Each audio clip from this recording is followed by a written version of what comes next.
Tak ahoj všichni. Dneska jsem tady já s mým jménem Vlaďka Břachová a moje kolegyně, kamarádka, souputnice Jana Bolková.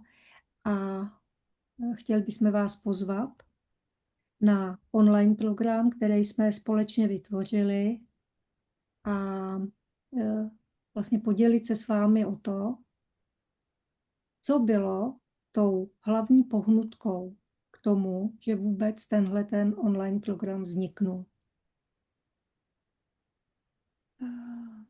Já se ti zeptám, Jani, hnedka na začátku ti dám slovo a zeptám se, co bylo tvojí hlavní pohnutkou, že vůbec jsme se společně vydali tímhletím směrem k rodičům a že vlastně jsme šli i tou online cestou, přestože vždycky pro nás bylo a je krásnější a silnější se potkávat s lidma naživo. Přesto na té naší cestě tahle ta podoba online programu prostě našla svoje místo a v tuhle chvíli vlastně vypisujeme a nabízíme už po třetí online program, který nese název Rodiče pohodáři. Takže co bylo na začátku tou tvojí hlavní pohnutkou? Tak já vás taky zdravím a když budu úplně upřímná, tak propojení s tebou pro mě byl i jak takový můj vnitřní upgrade a je to pro mě pořád velmi inspirativní. A to, že jsme prošli spolu nějakou cestu a pracovali jsme s různýma skupinama lidí a vlastně to jediné, co jsme dělali, my říkáme pracovali, ale to jediné, co jsme dělali, tak nebo děláme pořád, je, že se sami sebe i ty ostatní neustále učíme vracet sami k sobě, do té své podstaty. A tenhle ten program Rodiče pohodáři je něco, co vlastně vzniklo i trochu z mýho jako pocitu dát si dárek sama sobě, protože i já jsem rodič, i ty seš rodič a jsme babičky a zažíváme na vlastní kůži, jak porozumět vlastně sobě, vrátit se k sobě do té své podstaty, do toho svého člověčenství, lidství, jednoduchosti a jasnosti, jak mění život pro nás samotný, ale jak to mění život i vlastně našim dětem a vnoučatům a jak se ten život odvíjí v mnohem větší lehkosti, radosti. Nejsme pod takovým tlakem, nejsme tak dlouho ve stresu, když se něco jako odehraje. A já jsem přesvědčená, že je to tím, že čím dál míň pochybujeme o sobě, protože máme v sobě nějak víc jasno a víc jednoduchosti. Jakoby jsme prostší toho věci vymýšlet, jsme víc napojení na sebe, na ten prostor, v kterým se pohybujeme a nejen my, jako všichni jsme součástí toho obrovského prostoru. A necháváme se čím dál tím víc a s větší radostí a lehkostí vést tou obrovskou moudrostí a tím, co máme v sobě. Vracíme se k sobě, nerozhlížíme se po dalších poučkách, po dalších návodech, po dalších metodách, kterých je dneska obrovské množství. Dneska si mladí rodiče načítají spoustu věcí, spoustu informací. Všechno najdou na internetu, všechno, taková přehršel informací.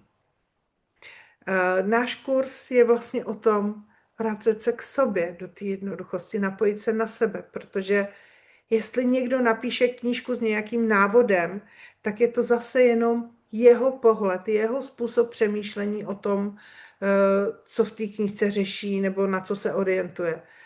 Ale přivíst sám sebe ke svýmu prameni, svýho života, je za mě něco, co je zatím vším, co daleko přesahuje všechny návody a všechny prostě tyhle ty zdroje. Tak, tak jsem to řekla tak, jak jsem to měla teď úplně jako na srdci a na jazyku. A nevím, jestli jsem ti odpověděla.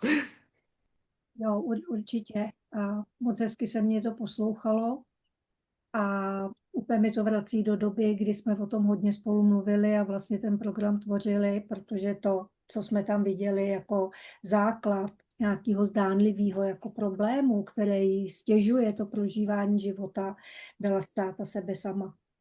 Hmm. To, že vlastně rodiče, každý člověk nějaké chvíli jako ztrácí vlastně vztah sám k sobě. Nevím, jestli se to dá nazvat jako vztah sám k sobě. Prostě je to ztráta sebe sama. A opravdu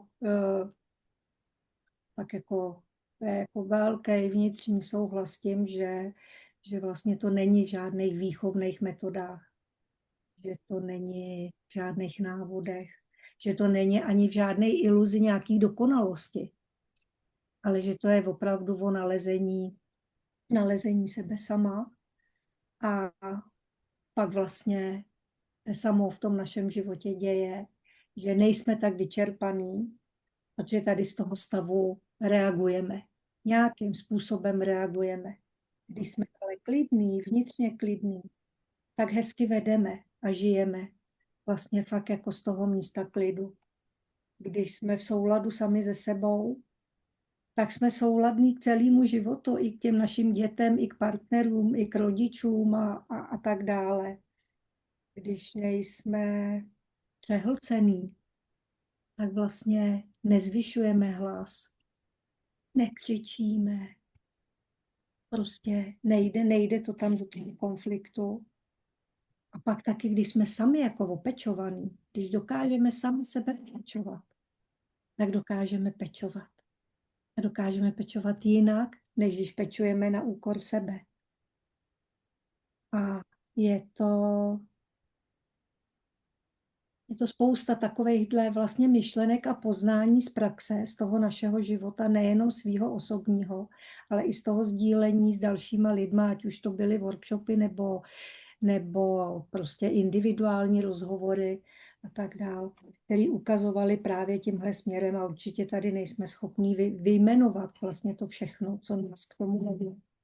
Ale ta ztráta sebe sama je tam pořád jako vystupuje, možná vylejzá nejvíc a proto otáčíme v čemkoliv, co vlastně neseme na té naší společné cestě, tak je ta otočka směrem dovnitř k sobě, porozumění a opravdu jako měníme směr a ten směr je k sobě. Takže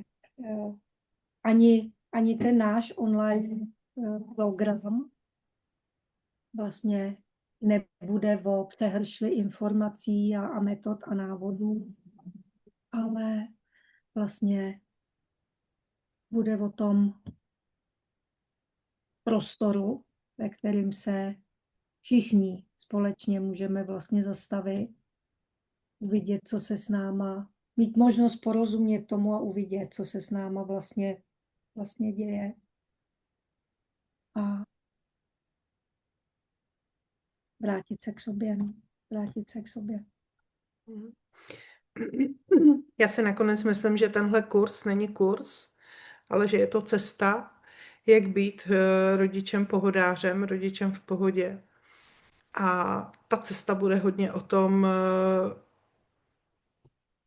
přestat hrát tu roli toho rodiče a, a začít žít sám sebe a